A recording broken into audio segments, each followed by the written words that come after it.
going back to Dr. Amunugama's points, I have two questions. The first one is, how dangerous do you think is it that the government currently engages in multiple bilateral relationships as opposed to state coalitions? How dangerous of a path is it, and are we, by doing so, isolating ourselves from the global south? Just two.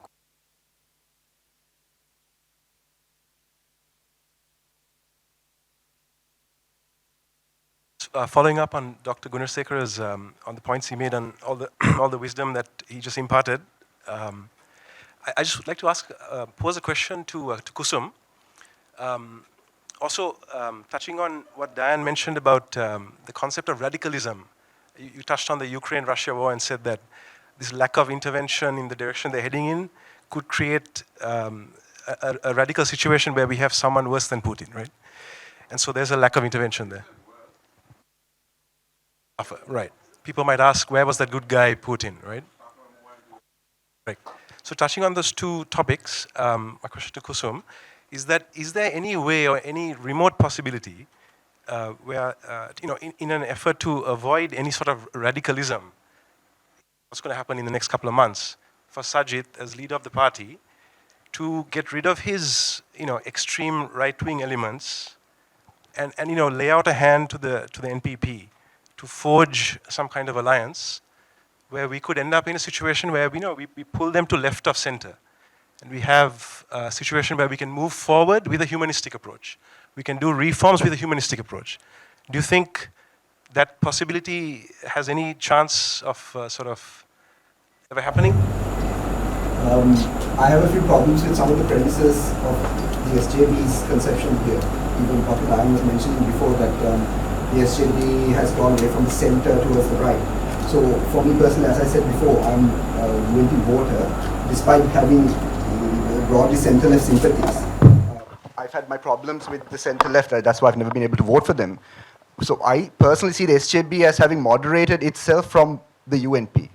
So moderation from the UNP, I see the UNP as being very right-wing, Thatcherite, that is what I see from the UNP as someone with Colombo 7 sympathies, as Professor Rajiv mentioned. So I see the SJB as, and permit me for saying this, I see it as a significant moderation from the UNP in a lot of ways. And I know that a lot of the elements in the Economic Council, for instance, are various points on the spectrum.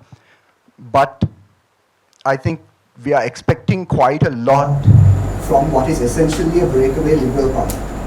You're expecting a neoliberal critique, you're expecting a center-left policy doctrine, you're expecting some critique of the neo-imperial nature of international financial systems. I think this is asking an awful lot of a party that was just recently under diplomacy, just very recently.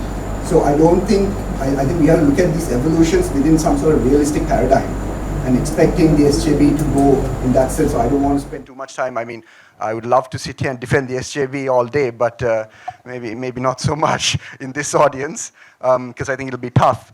But I'm not as pessimistic. I mean, I can go into what Professor Herath is asking about. There are significant differences between, especially the discourse between the UNP and the SJB. The SJB discourse may be far too moderate for my liking, but again, I have to understand where that party is from and what its roots are.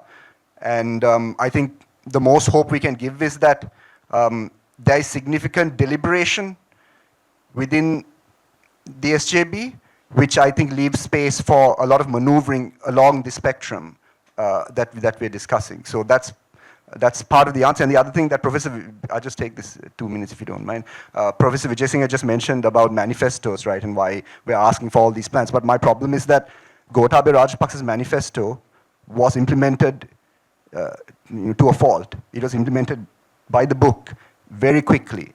And that manifesto was swimming around in society for about a year before he came into power.